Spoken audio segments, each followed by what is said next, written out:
बहुत चर्चे हैं केस नंबर 9 के। अच्छा है, मगर ये क्या जुल्म है कि केस नंबर 10 की कोई बात ही नहीं करता। लेकिन हम है ना, मर्द का दर्द भी सुनाएंगे। सोचे मैं अपने बच्चों को मुझे घर के काबिल लिया। पेट सुहागरात और मैरिटल रेप में औरत के साथ ज्यादती की दास्तानें बताई तो मर्दों के रेप की कहानी क्यों नहीं? अब आप कहेंगे कि मर्द का रेप नहीं होता। आप तो ये भी कहते हैं कि मर्द को दर्द नहीं होता। भाई, मर्द का रेप भी होता है और दर्द भी, और ये रेप औरत करती है। नहीं, मेरा मतलब वो नहीं जो आप समझ रहे हैं। ये रेप जरूर है, मगर सोसाइटी भी करती है, सिस्टम करता है, खानदान करता है। ऐसा रेप जिसकी FIR नहीं कट सकती, जिसकी कोई सजा भी नहीं, ये तो हक समझकर किया जाता है। ऐसा रेप जिसका शिकार हर मर्द ही होता है। इसके लिए जगह का भी मसला नहीं। घर, ऑफिस, फ्रेंड सर्कल, यूनिवर्सिटी, कहीं भी मर्द का रेप किया जा सकता है। कैसे? ये समझने के लिए हमें अरशद, अहमद और अली की कहानी जानना होगी। इन तीनों का कैरेक्टर तो मुझे इंट्रोड्यूस कराना होगा, मगर वीडियो में उसकी कहानी भी सुनाऊंगा जो किसी तारुफ का मोहताज नहीं। जी हाँ, मैं बात कर रहा हूं डॉक्टर आमिर लियाकत हुसैन की। इंतहाई मोहब्बत, खुलूस, अदब और एहतराम के साथ आमिर लियाकत हुसैन का अस्सलाम वालेकुम। अरशद जो घर में अकेला बैठा था कि अचानक डोर बेल बजी। बाहर देखा तो पोस्टमैन था। उसने एक लिफाफा अरशद को दिया। अरशद ने उसे खोला तो उसमें था खुला का नोटिस। अरशद अच्छा कमाता था, बीवी बच्चों पर लुटाता था, अपना घर था, एक्स्ट्रा मैरिटल अफेयर भी नहीं था। फिर ऐसा क्या हुआ जो बीवी ने खुला ले ली? ये बताने से पहले चलते हैं कराची यूनिवर्सिटी, जहां अहमद शॉक्ड बैठा था। हालत ये थी कि जमीन फट जाए और वो उसमें धंस जाए, क्योंकि पूरे डिपार्टमेंट के सामने सारा ने उसे हैरेसर कहते हुए थप्पड़ मार दिया था। वो सारा जो उस पर मरती थी, उससे शादी करना चाहती थी। लेकिन फिर थप्पड़ क्यों, बताऊंगा। लेकिन उससे पहले मिलिए अली से, जिसका जनाजा अभी अभी घर आया है। यह 28वां रोजा था। अली तो ऑफिस गया था, आज उसे तनख्वाह मिलनी थी। तो फिर ये सब कैसे हुआ? कत्ल था या हादसा? जी नहीं, अली ने खुद मौत को गले लगाया। लेकिन क्यों? डॉक्टर आमिर लियाकत हुसैन, अरशद, अली और अहमद का आपस में क्या ताल्लुक? भाई, तीनों का गम एक था, रीजन एक ही था। वो रीजन जिसकी वजह से अरशद से उसकी बीवी ने खुला ली, सारा ने अहमद को थप्पड़ मारा, अली ने जिंदगी को छोड़कर मौत को चुना और आमिर भाई इस दुनिया से चले गए। वो रीजन था मैन रेप।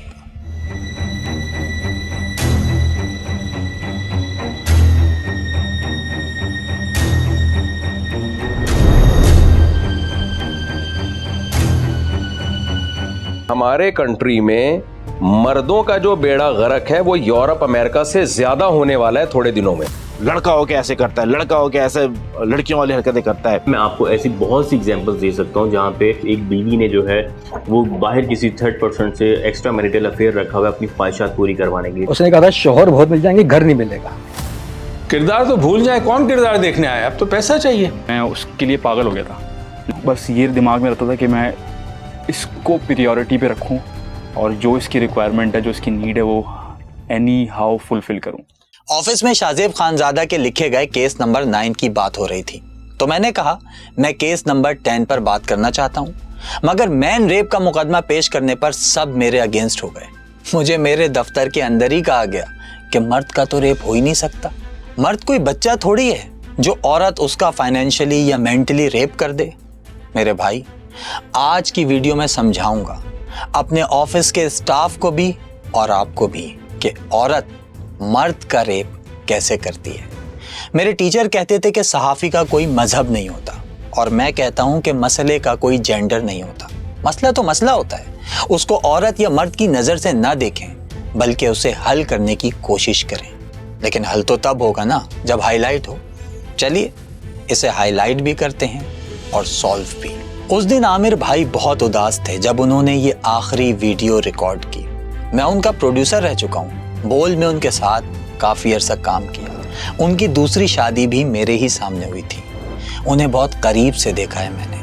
फील कर सकता हूँ कि वो आखिरी वीडियो कितने दर्द में बनाई थी उन्होंने, जिसमें तीसरी बीवी पर किए गए खर्चे गिनवा रहे थे। इनको 5 लाख रुपए हाथ में रखे, जो औलाद पैदा होने वाली थी उसके खर्चे के लिए, और स्टॉलर खरीदनी थी और बहुत सारी चीजें थी, वो मैंने इनको उसके पैसे दिए, खरीदारी की, शॉपिंग की। अपना मोबाइल भूल गई थी जो मैंने 4 लाख रुपए दिलाया था। आमिर भाई ये वीडियो बनाने पर क्यों मजबूर हुए, ये समझने के लिए आपको अरशद की कहानी जानना होगी। आज अरशद खुशी से फूला नहीं समा रहा था, क्योंकि ये उसकी लाइफ का सबसे बड़ा दिन था। आज लाइबा से उसकी शादी थी। ये अरेंज मैरिज थी। अरशद ने MBA किया हुआ था, इसलिए जॉब भी अच्छी थी। बस एक लाइफ पार्टनर की जरूरत थी, वो भी मिल गया। शादी के बाद अरशद और लाइबा इस्लामाबाद शिफ्ट हो गए। सारा एक्सपेंस कंपनी उठा रही थी, इसलिए सेविंग भी होने लगी। दोनों ने फैसला किया कि क्यों ना अपना घर ले लिया जाए। अरशद के ससुर का कराची में रियल एस्टेट का काम था, तो उसने उनसे ही अपनी ख्वाहिश का इजहार कर दिया। ससुर बोले, कराची में फ्लैट लेना है तो कम से कम 6 लाख मुझे दो। आई थिंक तकरीबन 6 लाख रुपीस हमारे पास जब जमा हो गए 1-1.5 साल के अंदर, 2 साल के अंदर, तो फिर कांटेक्ट किया मेरी वाइफ ने कि ना पापा हमें वहाँ घर ढूंढने को। तो उन्होंने कहा कि इसमें तो कुछ भी नहीं होगा, 5-6 लाख में क्या होता कुछ भी हो। तो मेरी वाइफ ने कहा कि ऐसा कर दूँ, मैं अपना जेवर भी आपको दे दूंगी। 3-3.5 लाख का जेवर है, तो 9-10 लाख में कुछ काम हो जाएगा कि हाँ इसके अंदर हो जाएगा, इसके अंदर तो कर देंगे। आप जानते हैं जब इमरान खान ने मिडिल क्लास अफराद के लिए अपना घर स्कीम अनाउंस की थी, तो उसमें अप्लाई करने वालों की तादाद तकरीबन 20 लाख थी, जिसमें से 13 लाख से जायद मर्द थे। तो क्या वो मर्द सिर्फ अपनी जात के लिए घर ले रहे थे? मर्द का घर क्या होता है यार? माँ, बहन, बीवी और बच्चे। मकान तो वो अपनी फैमिली को सिक्योर करने के लिए लेता है। अकेला मर्द तो कहीं भी गुजारा कर लेगा, लेकिन जब वो घर बनाने का सोचता है तो सिर्फ इसलिए कि उसकी फैमिली का फ्यूचर सिक्योर हो सके। मिडिल क्लास आदमी के लिए तो घर बनाना वैसे भी पाकिस्तान बनाने जैसा है, जिसके लिए कुर्बानियां देने वाले ये जानते थे कि उसका फल उनकी आने वाली नस्लें खाएंगी, क्योंकि हमारे आबाओ अजदाद को ये पता था कि वो या तो मारे जाएंगे या जिस हाल में पाकिस्तान आएंगे उसे बेहतर बनाते बनाते दुनिया से चले जाएंगे। अरशद भी यही चाहता था कि उसकी औलाद का फ्यूचर अच्छा हो, चाहे उसकी पूरी जिंदगी ही ख्वाबों का घर बनाने में गुजर जाए। मर्द को चूंकि एक पोजीशन मिली है कमांड की, लीडरशिप की, तो मर्द के ऊपर ये डाला जा गया कि भाई आपने कमाना है, बस दैट्स इट। और जज्बात का कोई ताल्लुक नहीं, उसकी कुर्बानी को कोई नहीं सराहता। पैसा कमाने की मशीन है, अगर कम हुआ तो घर के अंदर शिकायत होगी, ज्यादा होगा तो ठीक है, खुश है सबके सब। लड़कियां जो शादी होके जाती है ना, वो अपने बाप को देख रही होती हैं। बाप तो 50-60 साल 70 साल का हो गया ना, वो ये नहीं देखती कि जब मेरी माँ की जब शादी हुई थी, फिर मेरी वालदा के जो हस्बैंड हैं यानी मेरे जो वालिद हैं, वो जब यंग थे तो क्या वो इतना कमा रहे थे? वही कामयाब शख्स है जिसका जनाब एक बंगला हो, एक गाड़ी हो। बीवी बच्चों के अच्छे मुस्तकबिल का ख्वाब देखने वाले अरशद की जिंदगी में एक बहुत बड़ा ट्विस्ट आने वाला था।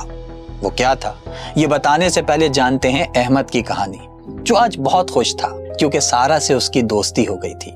अहमद के अब्बा सरकारी अफसर थे, सूरत से ज्यादा वो सीरत का अच्छा था। मिडिल क्लास फैमिली थी। अहमद ने कभी को एजुकेशन में नहीं पढ़ा था।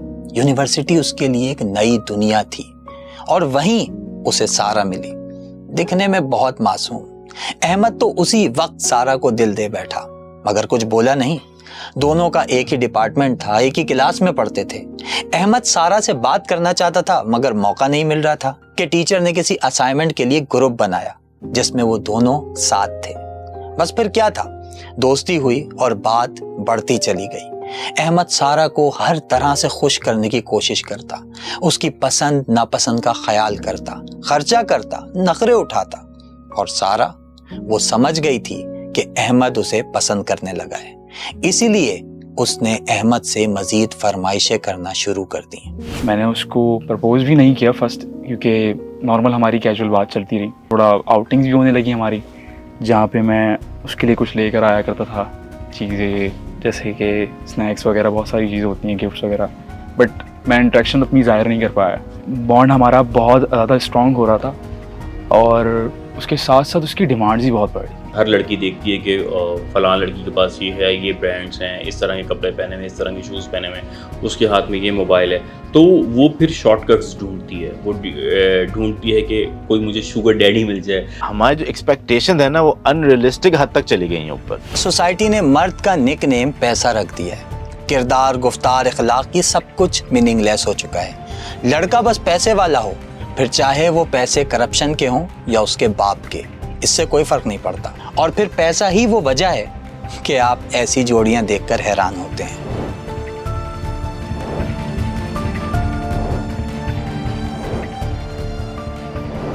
असल में लड़की मोहल्ले के जमशेद के साथ जीने मरने की कस्में खाने के बाद जमशेद के बाप की उम्र के शख्स के साथ रहने का फैसला करती है, सिर्फ इसलिए कि जमशेद वो सारी ख्वाहिशात पूरी कर ही नहीं सकता जो शकूर भाई कर रहे हैं।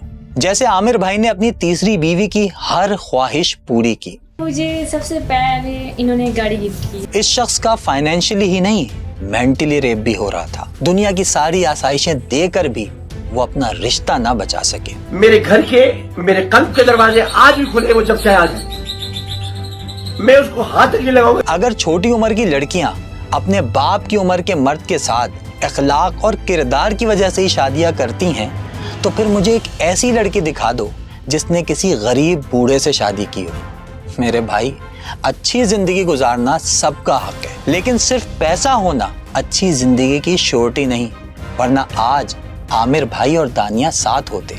औरत इसलिए अपने से बड़ी उम्र के मर्द को पसंद करती है या चाहती है कि मेरी शादी हो, क्योंकि वो वेल एस्टेब्लिश होता है। ज़ाहिर है वो एस्टेब्लिश मर्द अगर एस्टेब्लिश है तो वो बहुत सारी चीज़ें कर रहा है, बिजनेस चला रहा है बड़ा, तो उसका माइंड बहुत सारी चीज़ों में डाइवर्ट होता है, वो टाइम नहीं दे पाता, तो फिर खातून जो है वो कोई और पसंद आ जाता है उसको, जो उसको वक्त देता है। मैं आपको ऐसी बहुत सी एग्जांपल्स दे सकता हूँ जहाँ पे अगर कोई मर्द अपनी बीवी की ख्वाहिशात पूरी नहीं कर पा रहा, तो एक बीवी ने जो है वो बाहर किसी थर्ड पर्सन से एक्स्ट्रा मैरिटल अफेयर रखा हुआ है अपनी ख्वाहिशात पूरी करवाने के लिए। ठीक है, मेरी ज़रूरियात तो मेरा हस्बैंड पूरी कर रहा है, लेकिन मेरी जो ख्वाहिशात है वो एक्स्ट्रा मैरिटल अफेयर्स के जरिए पूरी हो रही है, और वो थर्ड मर्द जो है वो उसकी रिस्पॉन्सिबिलिटी बल्कि विशेष को पूरा कर रहा है। नेशनल लाइब्रेरी ऑफ मेडिसिन की एक रिसर्च कहती है कि वो खवातीन जिनके शौहर उनसे एज में काफ़ी बड़े होते हैं अपने शौहरों से सेटिस्फाई नहीं होती, क्योंकि दोनों की तरजीहात, एनर्जी लेवल्स, सोशल लाइफ और ज़िंदगी के मकसद बहुत मुख्तलिफ होते हैं। उनमें सेक्सुअल इनकम्पैटिबिलिटी, पेरेंटिंग कॉन्फ्लिक्ट जैसे मसाइल पैदा हो जाते हैं और डाइवोर्स रिस्क बढ़ जाता है।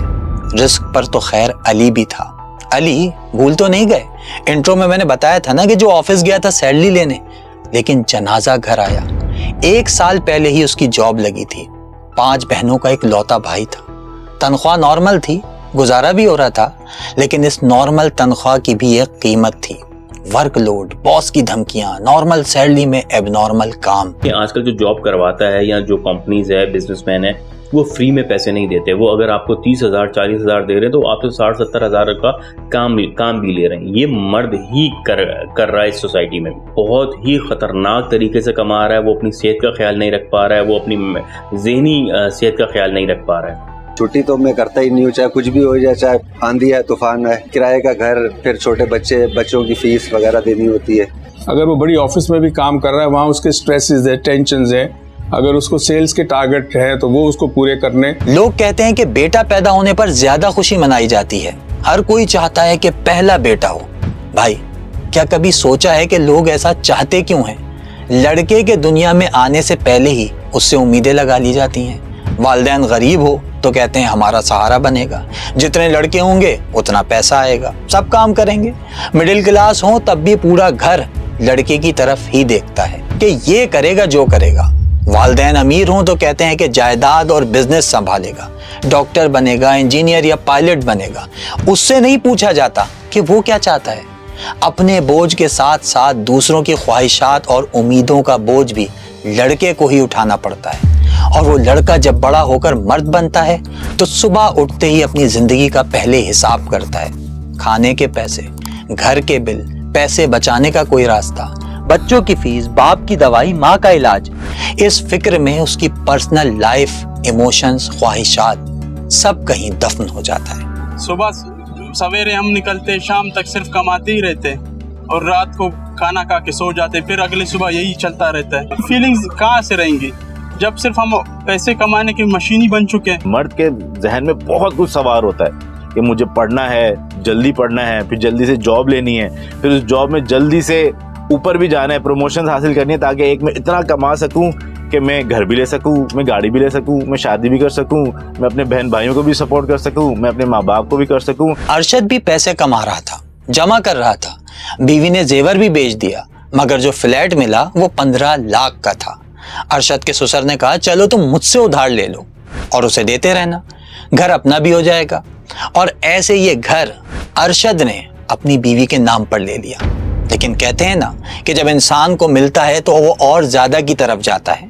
अरशद भी यही चाहता था कि ये फ्लैट बेचकर इससे ज्यादा अच्छा फ्लैट ले ले, और यहीं से शुरू हुआ असल मसला, क्योंकि नया फ्लैट अरशद ने अपने नाम पर लिया।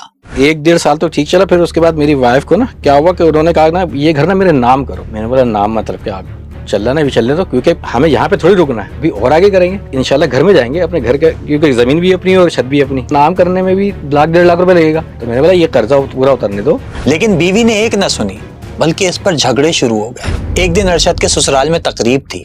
वो जॉब से वापसी पर बच्चों और बीवी को लेने ससुराल गया तो घर की फाइल उसके ससुर के हाथ में थी। मैंने बोला ये फाइल क्या कर रही है यहाँ पे? तो उन्होंने कहा कि भाई हमने वो कर दिया, स्टेट वाले से बात कर लिए, वो तुम डीसी ऑफिस चले आना, वहाँ पे साइन कर देना, तो ये ना नाम करा देंगे। मैंने कहा नाम तो मैं नहीं करा रहा किसी के भी, मुझे तो ये अभी यहाँ पे थोड़ी रुकना, मुझे तो और आगे जाना है, मैं सिर्फ फ्लैट पे थोड़ी इत्तेफाक करूंगा, मैं तो इंशाल्लाह बेंगलोर में लेके जाऊंगा अपनी फैमिली को। लेकिन ये फाइल ले वो चलो घर चलो, क्या नहीं फाइल तो नहीं आएगी।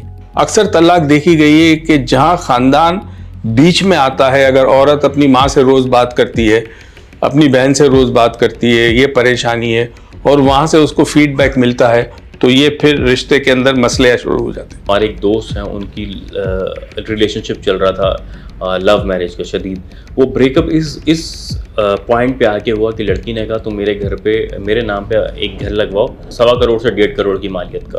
तो उसने कहा इतनी तो मेरी वर्थ नहीं है। तो उसने कहा तुम मुझसे प्यार नहीं करते। अच्छी जॉब, अच्छी तनख्वाह और अपना घर होने के बावजूद अरशद स्ट्रगलिंग फेज में था। तो उधर अहमद के लिए तो दुनिया जन्नत बन गई थी, क्योंकि सारा ने उसे खुद प्रपोज कर दिया था। आई वाज शॉक्ड कि ये हुआ क्या है मेरे साथ। मतलब मैं जिसको पसंद करता हूँ मैं पहल नहीं कर पाया, वो उसने कर दी। मैं तुमसे शादी करना चाहती हूँ। उसकी फैमिली से मेरा इंटरेक्शन हो गया था। उसने अपनी वालदा से मेरी बात करवाई। मतलब उसने मुझे यहाँ तक ये बात कह दी कि मैं जो हूँ तुम्हारी जिम्मेदारी हूँ। पहले दामाद ढूंढते थे कि लड़का नेक हो, अच्छा हो, किरदार अच्छा हो, पढ़ा लिखा हो। आज देखते हैं पैसा कितना है लड़के के पास। मीडिया ने भी पैसा पैसा दिखा दिखा के, ड्रामो फिल्मों ने भी पैसा पैसा दिखा दिखा के, मोटिवेशनल स्पीकर्स भी, दौलत सब कुछ, पैसा सब कुछ। कुफ्र की तो दावत ही यही है ना। तो जब मादा परस्ती इतनी ज्यादा आएगी तो शौहर तो फिर जाहिर है वो डिप्रेशन में जाएगा, वो नहीं कमा सकता। अहमद सारा के घर रिश्ता भिजवाने के लिए बस जॉब लगने का वेट कर रहा था, तो उधर अली अपनी जॉब बचाने के साथ साथ दूसरी जॉब भी ढूंढ रहा था। बॉस की गालियां, टारगेट मीट करने का जुनून, तनख्वाह कटने का डर, ये सब अली को मेंटली बर्बाद कर रहा था। और ये सिचुएशन सिर्फ अली की नहीं है, बल्कि हर फील्ड से ताल्लुक रखने वाले मर्द के साथ होती है। फैक्ट्रीज में काम करने वाले 80% से ज्यादा मर्द हाई स्ट्रेस का शिकार रहते हैं, क्योंकि उनसे 12-12 घंटे काम लिया जाता है और बदले में मामूली सी तनख्वाह। और आपको ये जानकर हैरानगी होगी कि मर्द हॉस्पिटल्स जैसी जगहों पर भी वर्क प्लेस बुलिंग का विक्टिम बनते हैं। एक रिपोर्ट कहती है कि प्राइवेट कंपनीज और स्कूल्स में काम करने वाले 25 से 38% मर्दों में शदीद डिप्रेशन पाया गया और 50% मर्दों को उनमें से बुली किया गया था। मर्द की जिंदगी में स्ट्रेस बहुत होता है और स्ट्रेस बहुत सारी बीमारियों की रीजन होती है। उसमें एक जो होता है वो हार्ट अटैक होता है। तो अक्सर मर्द हार्ट अटैक से मरते हैं। जो भी डबल जॉब करते हैं वो उनको लाजमी उनका स्ट्रेस लेवल आम बंदे से ज्यादा होता है।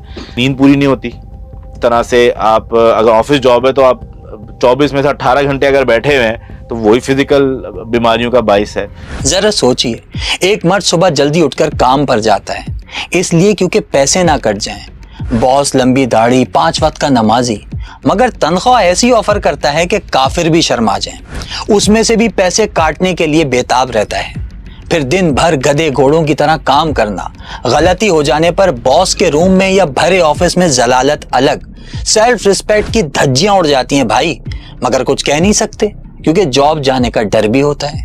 महीने के आखिर में टारगेट कंप्लीट भी करना है, वरना उस पर भी पैसे कटेंगे। 10 घंटे ऐसे माहौल में जो काम करेगा शख्स, घर आने के बाद क्या बचेगा उस आदमी के पास, सिवाय इसके कि थोड़ा आराम कर ले ताकि कल फिर जलील हो सके।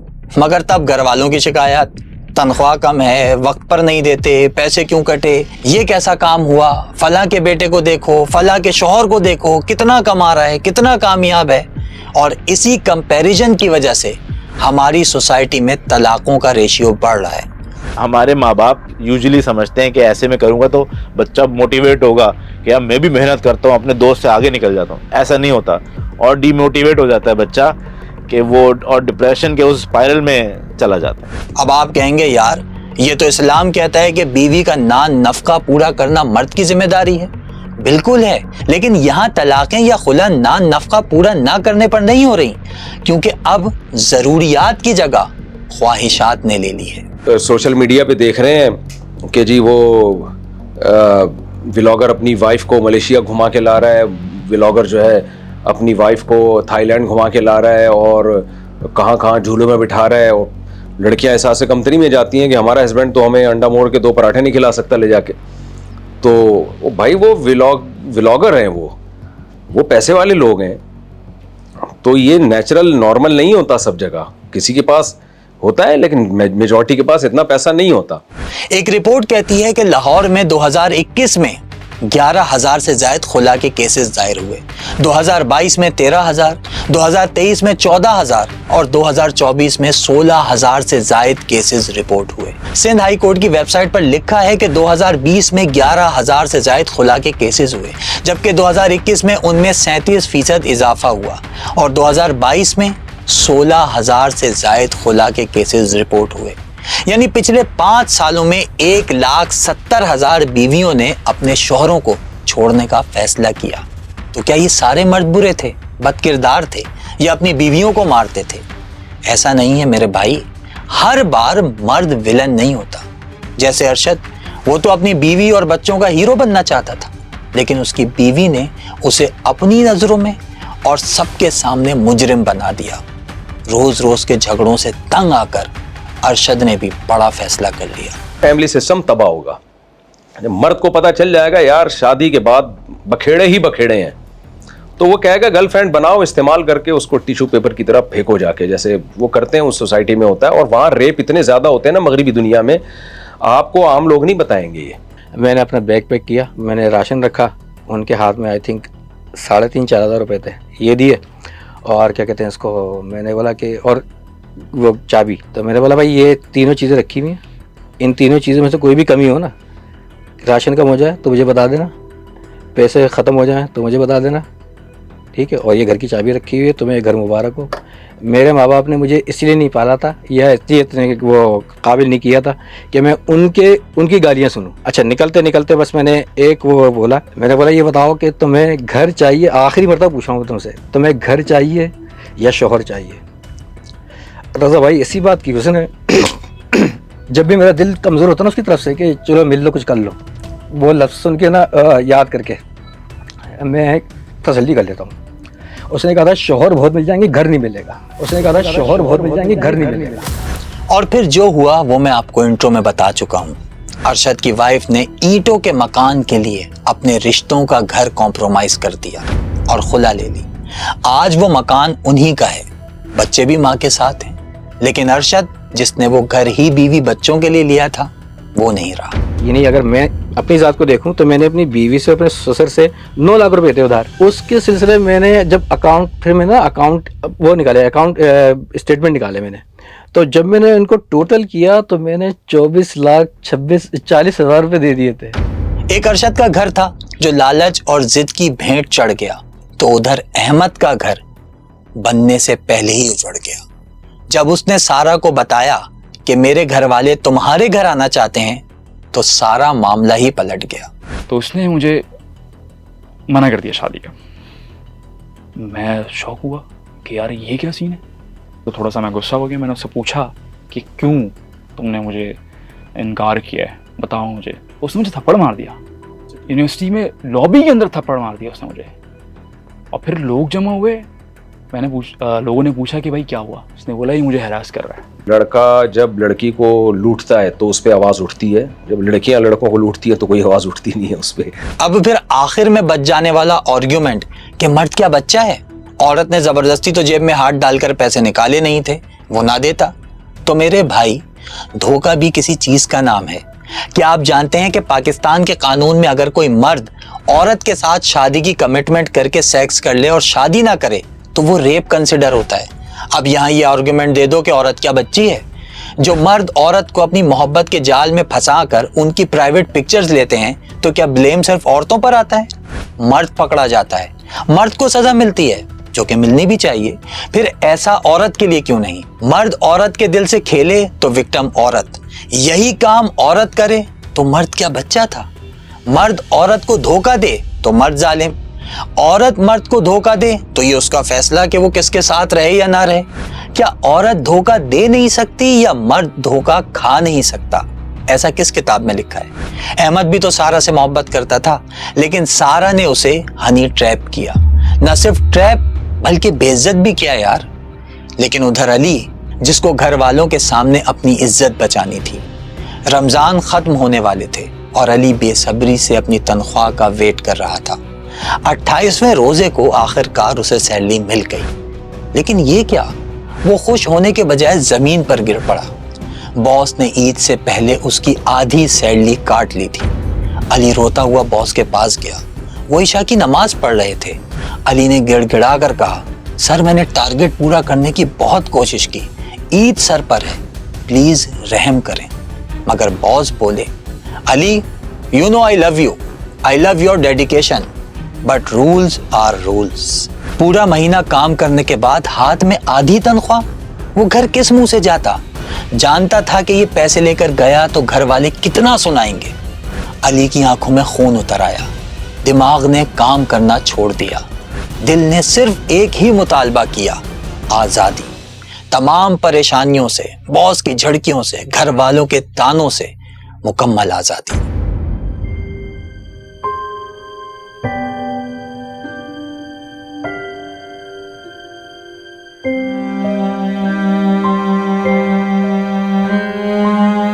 हमने एक छोटी सी रिसर्च भी की थी इसके ऊपर कि भाइयों में कंपेयर करें कि ज़्यादा मेंटल डिसऑर्डर्स किसको होते हैं। तो उसमें आ रहा था कि जो पहला बच्चा था ना, सबसे ज़्यादा मेंटल डिसऑर्डर उसमें आ रहे थे। तो ये बड़ी इंटरेस्टिंग सी बात थी कि पहले बच्चे पे हम बहुत जोर देते हैं ना कि इसने पढ़ना है, इसने बड़ा बनना है, इसने खुद भी स्टेबल होना है, बहन भाइयों की भी शादी करानी है, माँ बाप को भी इसने संभालना है। जिन पैसों से उसने घर वालों के लिए कपड़े खरीदने थे, उन्हीं से अली के कफन दफन का इंतजाम हुआ। मैन रेप ये सिर्फ इन 4 किरदारों के साथ नहीं हुआ, बल्कि हमारी सोसाइटी के हर 100 में से 80 मर्द इसी रेप का शिकार होते हैं। वो पुलिस वाला हो या वकील, डॉक्टर हो या इंजीनियर, पायलट हो या गार्ड, डिलीवरी बॉय हो या बिजनेसमैन, आम आदमी हो या फिर डॉक्टर आमिर लियाकत हुसैन, अमीर हो, गरीब हो या मिडिल क्लास, कभी पहली मोहब्बत के हाथों, कभी मंगेतर, कभी बीवी, कभी बच्चों, कभी रिश्तेदार और कभी जमाने के हाथों, मर्द का रेप भी होता है।